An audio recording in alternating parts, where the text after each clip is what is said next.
आज की जो हमारी वीडियो होने वाली है वो होने वाली फ्रैक्शन पे पार्ट 4। ठीक है, इससे पहले 3 पार्ट हम डाल चुके हैं। ठीक है, यदि आपने नहीं देखे तो डिस्क्रिप्शन में लिंक मिल जाएगा, वहां से भी उन वीडियो को देख सकते हैं। तो शुरू करते हैं। जैसे हमारे पास लिखा है 15 whole 2/15 plus 12 whole 7/12 minus 13 whole 9/10। इस सवाल को सोल्व कैसे करेंगे? ठीक है, ये एक मिक्स फ्रैक्शन का सवाल है हमारे पास और इसको ऐड करना है। ठीक है, करना क्या है, जैसे हमारे पास लिखा 15 होल 2/15 तो उसको लिख सकते हैं हम 15 प्लस 2/15। ठीक है, फिर सेम ऐसे ही इसको क्या लिख सकते हैं 12 प्लस 7/12। फिर माइनस, अगर यहाँ पे माइनस लगा हुआ है, अगर स्टार्टिंग में माइनस लगा हुआ है ना, तो ये पूरी वैल्यू ही माइनस में लिखी जाएगी। तो ये लिखा जाएगा माइनस की 13 और माइनस ही 9/10। ठीक है, इतना करने के बाद अब आप देखेंगे कि हमारे पास 15, 12 और 13 ये एग्जैक्ट हमारे पास संख्याएं प्राप्त होगी। ठीक है, और यहाँ पे ये अपॉन वाली वैल्यू हमारे पास 2/15, 7/12, 9/10। तो हम क्या करेंगे, जो हमारे पास एग्जैक्ट जो संख्या है इनके साथ ही कंपेरिजन कर लेते हैं। देखो माइनस के 13 है और प्लस के 12 है, मतलब अगर हम माइनस के 13 को 12 के साथ कंपेयर करें हमारे पास माइनस का 1 बचेगा। तो -1 तो हमारे पास यहीं से बच जाएगा। जब हम -1 की कंपेयर 15 के साथ करेंगे तो हमारे पास कितना बचेगा ओवरऑल, प्लस के 14। तो हम डायरेक्ट लेंगे प्लस के 14 हमारे यहाँ से बच जाएगा। फिर यहाँ पर हमारा लिखा है 2/15, फिर प्लस 7/12 माइनस 9/10। ठीक है, अब करना क्या है, देखिए ये हमारे पास ये जो फ्रैक्शन लिखा है ना, ये हमारे पास इम्प्रॉपर, ये सॉरी अनलाइक फ्रैक्शन, तो इसको लाइक में चेंज करना पड़ेगा। 15 यहाँ पे, 12 यहाँ पे, 10 यहाँ पे। अब हम क्या करेंगे 15, 12 और 10 इन सबका एलसीएम लेंगे। 15, 12 और 10 इनका क्या लेना है हमें, एलसीएम। जब हम इनका एलसीएम लेंगे तो हमारे पास एलसीएम कितना प्राप्त होगा, इनका 60। ठीक है, अब जब इनका एलसीएम लोगे तो इनका एलसीएम कितना प्राप्त होगा हमारे पास 60। ठीक है, तो जो हमारे पास एलसीएम प्राप्त होगा वही संख्या में अपोन में बनानी है। ठीक है, वही संख्या में काम बनानी है अपोन में। जैसे हमारे पास लिखा है यहाँ पे 14 प्लस 2/15। तो 15 को 60 बनाने के लिए मल्टीप्लाई के साथ करेंगे। 15 4 जा 60, 4 से नीचे मल्टीप्लाई, 4 से ऊपर मल्टीप्लाई, फिर प्लस हमारे पास लिखा है 7/12। 12 को 60 बनाने के लिए मल्टीप्लाई के साथ करेंगे 5 के साथ, 12 5 जा 60 और 5 से ऊपर मल्टीप्लाई। फिर यहाँ पे लगा हुआ माइनस, तो माइनस का लगाएंगे। 9/10 लिखा हुआ है, 9/10 ही लिख देंगे। 10 को 60 बनाने के लिए मल्टीप्लाई करेंगे 6 के साथ, 6 से नीचे 6 से ऊपर। ठीक है, अब इतना करने के बाद अब सेम हमारा प्रोसेस रहेगा। 14 प्लस 4 2 जा 8 अपोन में हमारे पास 60 ही प्राप्त होगा सब में।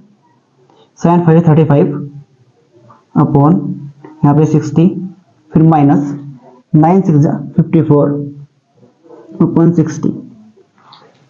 आप देखेंगे हमारे पास 60 60 और 60 अपोन में सभी के पास सभी की वैल्यू 60 होगी। ठीक है, मतलब लाइक फ्रैक्शन बनेगा अभी। तो अब इस लाइक फ्रैक्शन को हम आराम से सोल्व कर लेंगे। 14 प्लस 8/60 प्लस 35/60 माइनस 54/60। अब इसको करेंगे हम कैसे, 14 लिख लेंगे प्लस सबके अपोन में 60 लगा हुआ है ना, तो प्लस 60 बस एक बार ही लेंगे। फिर यहाँ पे कितने लिखा है 8 लिखेंगे, प्लस चिन्ह तो प्लस लगाएंगे। 35 एज इट इज माइनस 54। ठीक है, अब करना क्या है, जो हमारे पास प्लस की वैल्यू है इनको ऐड कर लेंगे। जो क्या करेंगे ऐड 14 35 प्लस 8 कितना होगा, 8 प्लस 5 ये हो जाएगा 43 माइनस 54। ठीक है, प्लस चिन्ह एज इट इज अपोन में 60 में। ठीक है, ये जो इधर 14 प्राप्त हुआ ना इसको छेड़ना नहीं है, बस आप फ्रैक्शन को ही सोल्व करते जाइए। ये 14 है, लास्ट में आपको छेड़ना है, उसके साथ जो भी करना है लास्ट में करना है, इसको नहीं छेड़ना है। बाकी सबसे पहले आप इस फ्रैक्शन को सोल्व करेंगे, उसके बाद में फिर इसको सोल्व करेंगे। देखिए हमारे पास कितना प्राप्त होगा 43 माइनस 54। तो देखिए माइनस के हमारे पास 54 यही ज्यादा है, वो प्लस के हमारे पास कितने हैं 43, मतलब माइनस वाली वैल्यू हमारे पास ज्यादा है। माइनस कितने ज्यादा है -15, तो यहाँ से जो प्राप्त होगा प्लस 14 प्लस माइनस 11/60। अब ये जो माइनस है इस प्लस को माइनस में चेंज कर देगा, ये माइनस 11/60। मतलब हमारे पास कितना प्राप्त होगा 14 माइनस 11/60। ठीक है, अब देखिए इसे करने का तरीका क्या है। अब इसकी मल्टीप्लाई साथ करोगे फिर इसमें घटाओगे। ठीक है, इतना लंबा नहीं करना, देखिए करेंगे हम इसी तरीके से। लेकिन थोड़ा अलग तरीके से देखेंगे, हट के। इसको क्या मैं लिख सकता हूँ 13 प्लस 1, इसको हम लिख सकते हैं 13 प्लस 1 और फिर माइनस 11 अपॉन 60। ठीक है, देखो 13 प्लस 1 ये 14 ही है। अब करना क्या है, आप सिर्फ जो भी प्रोसेस करना है 1 के साथ कीजिए। 60 मल्टीप्लाई 1 तो 61 जा 60 और माइनस 11। जैसे हमारे पास लिखा 13 प्लस 1 माइनस 11 अपॉन 60। ठीक है, इसमें करेंगे क्या 13 प्लस, देखिए जो हम यहाँ पे ये प्रोसेस कर रहे थे ना, ये प्रोसेस हम यहाँ पे करेंगे 60 प्लस 60 मल्टीप्लाई 1 और माइनस 11, मतलब 13 प्लस 60 माइनस 11 अपॉन 60। ठीक है, अब जब हम इसे सोल्व करेंगे तो हमारे पास ओवरऑल जो रिजल्ट प्राप्त होगा, वो रिजल्ट क्या प्राप्त होगा हमारे पास, देखिएगा 13 प्लस 60 माइनस 11 49 अपॉन 60। ठीक है, तो हमारे पास अब इस प्लस को हटा दीजिए, 49 अपॉन 60। तो इस सवाल का उत्तर हमारे पास कितना प्राप्त होगा 13 और 49 अपॉन 60। ठीक है, अब चलते हैं नेक्स्ट सवाल की तरफ। जैसे हमारे पास नेक्स्ट सवाल लिखा है, नेक्स्ट सवाल लिखा है हमारे पास 46 माइनस 37 अपॉन 47। ठीक है, अब आप इस सवाल को कैसे करेंगे, देखिए इस सवाल करने का सबसे आसान तरीका है, आप क्या करना, ये 46 जो लिखा हुआ ना, इसको हम लिख सकते हैं, क्या हम लिख सकते हैं 45 प्लस 1। ठीक है, क्या हम इसको लिख सकते हैं 45 प्लस 1, बिल्कुल लिख सकते हैं। और फिर इसको लिखते हैं minus 37 upon 47 as it is. ठीक है, अब करना क्या है, 47 की मल्टीप्लाई 1 के साथ कीजिए, 47 multiply 1 45 as it is, plus 47 की मल्टीप्लाई 1 में करेंगे तो 47 वन 47 माइनस 37 अपॉन 47। हमारे पास कितना रिजल्ट प्राप्त होगा, यहाँ से हमारे पास प्राप्त होगा 45 प्लस 47 में 37 घटेगा, हमारे पास 10 अपॉन 47। तो ओवरऑल जो हमारा जो उत्तर आ जाएगा, इसको हम डायरेक्ट लिख सकते हैं 47 और 10 अपॉन 47, 45 और 10 अपॉन 47। ठीक है, ये सवाल का उत्तर हो जाएगा। ठीक है, ये इस टाइप का सवाल करने का सबसे आसान तरीका है। अब चलते हैं नेक्स्ट सवाल की तरफ। देखिए जैसे हमारे पास नेक्स्ट सवाल है 47 माइनस 53 अपॉन 54। ठीक है, करना क्या, देखिए हम इसको लिखेंगे 46 प्लस 1 फिर माइनस 53 अपॉन 54 और 54 मल्टीप्लाई 1 फिर माइनस 53।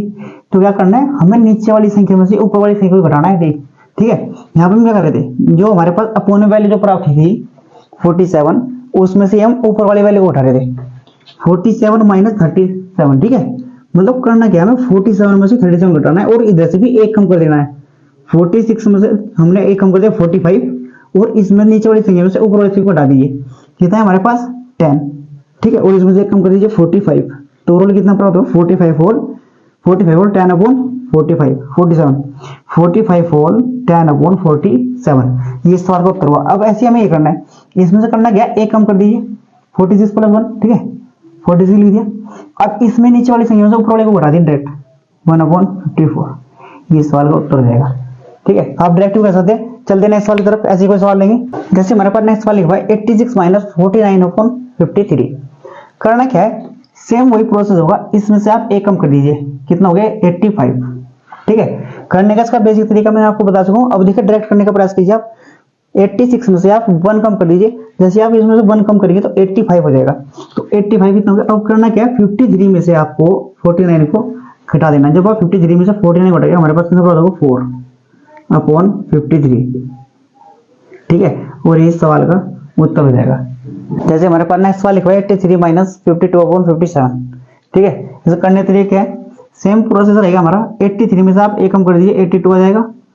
ठीक है, और 57 में से 52 घटाइए, कितना जाएगा 5 अपॉन 57। ठीक है, ये सवाल का उत्तर हो जाएगा। जैसे नेक्स्ट सवाल है हमारे पास 54 माइनस 36 अपॉन 40। ठीक है, करने का सेम प्रोसेस रहेगा हमारा। 54 में से आप एक कम कर दीजिए 53, 40 में से 36 घटाइए 4 अपॉन 40। ठीक है, अब आप इसको भी काट सकते हैं, 4 1 4 4 10 40, मतलब 53 और 1 अपॉन 10। ठीक है, ये सवाल का उत्तर हो जाएगा। चलते हैं नेक्स्ट सवाल करो। देखिए जैसे लिखा हुआ है हमारे पास नेक्स्ट सवाल 58 माइनस 37 अपॉन 40 ही लिखा हुआ है। वो इसको कैसे करेंगे, 58 में से एक कम कर दीजिए 57, 40 में से 37 घटाइए 3, ठीक है, जितना घटाएंगे ना वही ऊपर लिख जाएगा। 40 में से 37 घटाएंगे 3 आएगा और 40 अपॉन में ऐसे, ठीक है, यही सवाल का उत्तर हो जाएगा। अब चलते हैं नेक्स्ट टाइप की तरफ। अब हमारा जो नेक्स्ट टॉपिक होगा वो होगा भिन्नों की तुलना, मतलब कंपैरिजन करना। अब हम निकालने सीखे बड़ी या छोटी भिन्न टाइप वाइज। जैसे हमारे पास पहला टाइप होगा हमारे पास लाइक फ्रैक्शन का। लाइक फ्रैक्शन का हम टाइप लेंगे सबसे पहले। लाइक फ्रैक्शन मतलब जिसमें अपॉन वाली वैल्यू हमारी सेम होगी, मतलब यदि हर हमारा समान होगा, ठीक है, हर समान होगा। जैसे हमारे पास लिखा हुआ है, पहला हमारे पास सवाल है 3/8, यहाँ पे हमारे पास ब्रैकेट, ठीक है, और यहाँ पे लिखा है 5/8, ठीक है। अब ये जो हमारे ये जो कंपेयर चल रही है, ये चल रही है लाइक फ्रैक्शन की। लाइक फ्रैक्शन में हमें बड़ी या छोटी संख्या बतानी है, तो कैसे निकालेंगे? यहाँ पे अगर अपॉन में हमारे पास वैल्यू यदि सेम है, यदि लाइक फ्रैक्शन की तुलना कर रहे हैं, तो हमें सिर्फ ऊपर वाली वैल्यू पे ध्यान देना है। कौन सी वैल्यू ध्यान देना है? सिर्फ ऊपर वाली वैल्यू पे। ऊपर जिधर बड़ा होगा तो वही संख्या बड़ी होगी। तो हमारे पास इधर कौन संख्या बड़ी है? 5 बड़ा है, तो इसको मतलब क्या होगा? 5/8 ही हमारा बड़ा हो जाएगा, ठीक है। अगर हमारे पास लाइक फ्रैक्शन है उसके लिए, जैसे दूसरा सवाल है हमारे पास बी, हमारे पास लिखा 8/11, 7/11, ठीक है। दोनों में से कौन सी संख्या बड़ी है? अगर हमारे पास अपॉन में वैल्यू सेम है तो करना क्या है, बस ऊपर वाली संख्या को आप देखिए, ऊपर जिधर भी संख्या बड़ी होगी वही संख्या हमारी बड़ी होगी। तो इधर क्या है? 8 है ना, तो 8 ही हमारा बड़ा है, ठीक है। एक सवाल और लेते हैं, फिर चलते हैं नेक्स्ट टाइप की तरफ। 5 हमारे पास लिखा 5/12 ब्रैकेट 3/12, ठीक है। कौन संख्या बड़ी है? 12 अगर अपॉन में सेम है हमारे पास, तो बस ऊपर वाली संख्या देखिए आप, यहाँ पे 5 क्या है? बड़ी संख्या है, तो इसका मतलब क्या होगा? 5 के हमारे पास बड़ा होगा, ठीक है, मतलब 5/12 हमारे पास होगा बड़ा होगा। अब चलते हैं नेक्स्ट टाइप की तरफ, ठीक है। नेक्स्ट टाइप लिखा हुआ है हमारे पास अनलाइक फ्रैक्शन, ठीक है। अनलाइक फ्रैक्शन इसमें अपॉन वाली वैल्यू हमारे पास मान नहीं होगी। जैसे हमारे पास लिखा है 3/8, यहाँ पे हमारे पास डब्बा लगा हुआ है, ठीक है, यहाँ पे लिखा हुआ 5/7। अब इसमें निकालना में बड़ी कौन सी संख्या है हमारे पास? क्या 3/8 बड़ी है? 5/7 बड़ी है, ठीक है। इसका निकालने का बहुत ही आसान तरीका है। करना क्या, आपको क्रॉस मल्टीप्लाई करनी है। क्रॉस मल्टीप्लाई करनी है और नीचे से ऊपर की तरफ, नीचे से ऊपर की तरफ, ठीक है। ध्यान देंगे, नीचे से ऊपर की तरफ गुणा करनी है और क्रॉस में करनी है, ठीक है। इधर वाली वैल्यू भी इधर गुणा करनी है और जो इधर वैल्यू प्राप्त होगी उसी गुणा इधर करनी है, मतलब क्रॉस में आपको मल्टीप्लाई करनी है। जैसे हम 7 की मल्टीप्लाई 3 साथ करेंगे तो 7 × 3, 7 × 3 कितना? 7 3 21। 8 की मल्टीप्लाई क्रॉस में कीजिए, 8 5 जा 40, ठीक है। अब इतना करने के बाद जो हमारे पास इधर वैल्यू प्राप्त होगी वो होगी इस वाले फ्रैक्शन की वैल्यू, ठीक है। कितनी वैल्यू प्राप्त होगी? 21, और जो इधर वैल्यू प्राप्त होगी वो होगी 5/7 की वैल्यू प्राप्त, मतलब 40। तो आप ये बताइए 21 बड़ा है 40? आप बोल रहे 40 बड़ा है, इसका मतलब क्या? 5/7 हमारा बड़ा हो गया, ठीक है। नेक्स्ट सवाल लेते हैं।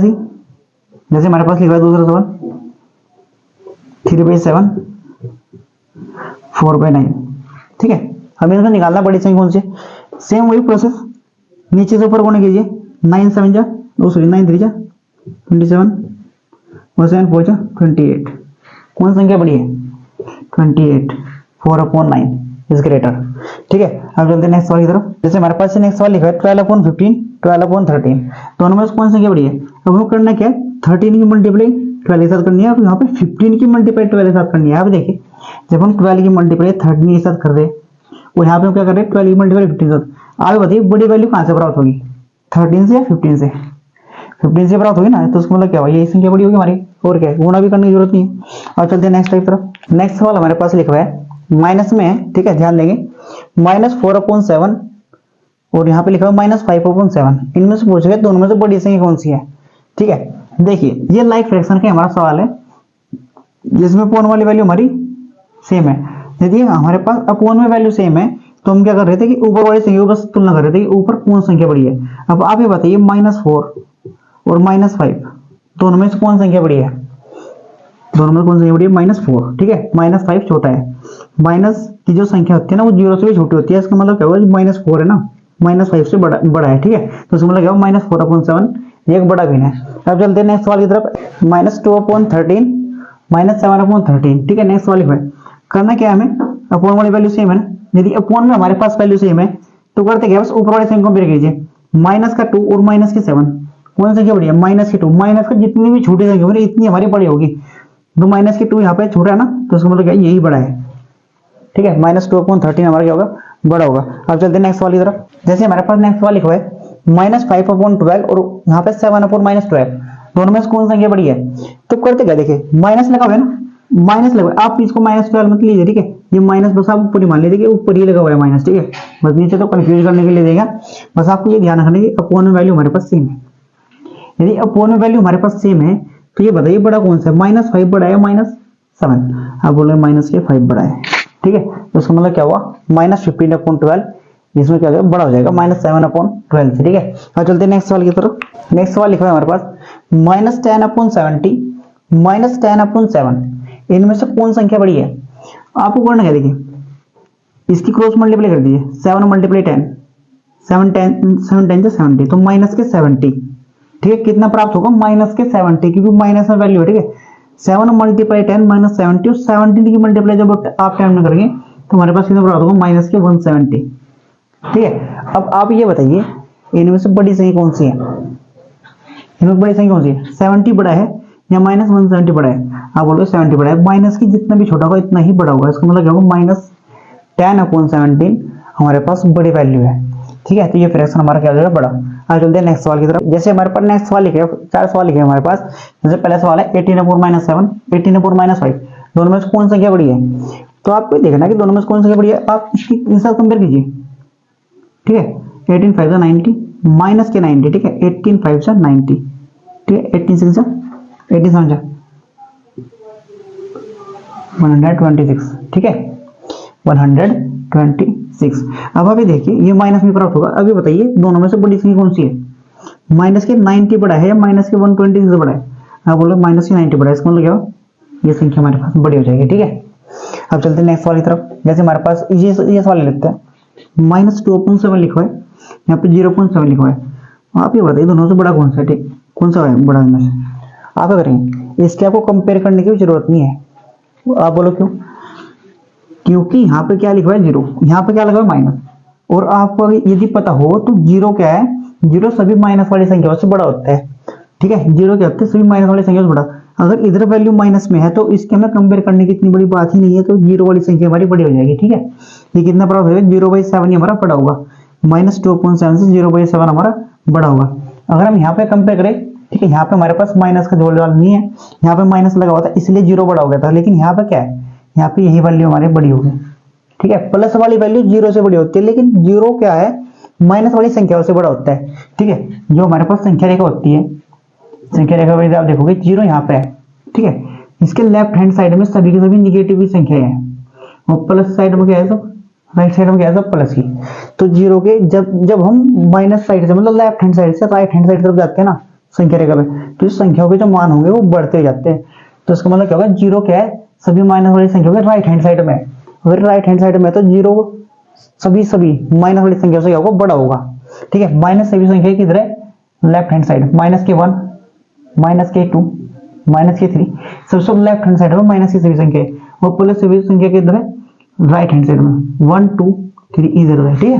तो इसलिए क्या होगा, 0 सभी माइनस वाली संख्या से क्या होता है, बड़ा, लेकिन प्लस वाली संख्या से छोटा होता है। तो इसलिए हम यहाँ पर क्या करेंगे, 0 को देखते ही 3/8 बड़ा होगा, लेकिन यहाँ पे 0/7 ही हमारा बड़ा होगा, क्योंकि इधर माइनस लगा हुआ है। अब जल्दी इस वाली तरफ, जैसे हमारे पास लिखा है माइनस, देखो ये माइनस में ये प्लस में, इससे कंपेरिजन बनता 16/9 ही हमारा बड़ा होगा। अब चलते हैं नेक्स्ट वाली तरफ। अब देखिए नेक्स्ट सवाल हमारे पास लिखा है, 4 सवाल है, ठीक है, और ये लास्ट सवाल है इस वीडियो के। जैसे हमारे पास लिखा हुआ है 9/11 और फिर 9/12, 8/9 8/7, 11/13 11/9, 7/9 7/6। इसमें आपको क्या दिखाई दे रहा है, इसमें आपको दिखाई दे रहा है कि अंश वाली वैल्यू सभी के अंदर समान है, ठीक है, अंश वाली वैल्यू क्या हमारे पास समान है, ठीक है। अब इसको करेंगे कैसे, देखिए आप ये बताइए, एक सवाल लेते हैं। जैसे हमारे पास लिखा है 4, ठीक है, अगर आप इस 4 को 1 से डिवाइड करेंगे, 1 से आप डिवाइड करेंगे तो उसका उत्तर कितना आएगा, आप बोलेंगे इसका उत्तर आएगा 4, ठीक है। यदि हम इसी 4 को 2 से डिवाइड करते हैं तो उसका उत्तर कितना आएगा, 2। इसका क्या मतलब हुआ, इसका मतलब ये हुआ कि यदि आपने 4 से 1 से देखो 4 को आपने डिवाइड किया 1 से, मतलब छोटी संख्या से डिवाइड किया तो उसका वैल्यू कितनी 4 आई। जब आपने इसे 1 से बड़ी संख्या से डिवाइड किया तो उसकी वैल्यू छोटी आई। इसका मतलब ये हुआ कि अगर हमारे पास अंश में वैल्यू समान है ना, अगर हम बड़ी संख्या से भाग करेंगे तो वो वैल्यू छोटी होगी, अगर हम छोटी संख्या से भाग करेंगे तो वो संख्या क्या होगी, बड़ी होगी। तो उसका मतलब क्या, देखो जिधर भी हमारे पास अपोन वैल्यू छोटी दिखाई देगी वही संख्या हमारी बड़ी होगी। देखिए आप इसको क्रॉस मल्टीप्लाई ऐसे भी कर सकते हैं, ठीक है, नहीं तो देखिए देखते ही हमारे पास इसका उत्तर है। देखो यहाँ पे छोटी संख्या ना तो ये संख्या हमारी बड़ी होगी, यहाँ पे छोटी संख्या है तो ये हमारा बड़ा होगा, इधर इससे 8/7 7 छोटा है तो ये संख्या हमारी बड़ी होगी, 11/9 9 छोटा है तो ये संख्या हमारी बड़ी होगी। आप इसको क्रॉस मल्टीप्लाई से भी चेक कर सकते हो, ठीक है, इसमें कोई दिक्कत नहीं है। 12 9 जा, ठीक है, 11 9 जा, 4 7 6 जा, 9 7 जा, ठीक है, करके आप देख सकते हैं, वहां से भी इसको उत्तर आ सकते हैं। लेकिन आपको है ना ये छोटी सी बात है पता होनी चाहिए, ठीक है, ज्यादा बात ना करते बस अपनी वीडियो कहीं पे एंड करते हैं, ठीक है। तो आज की वीडियो बस इतनी, मिलते हैं नेक्स्ट वीडियो में, जब तक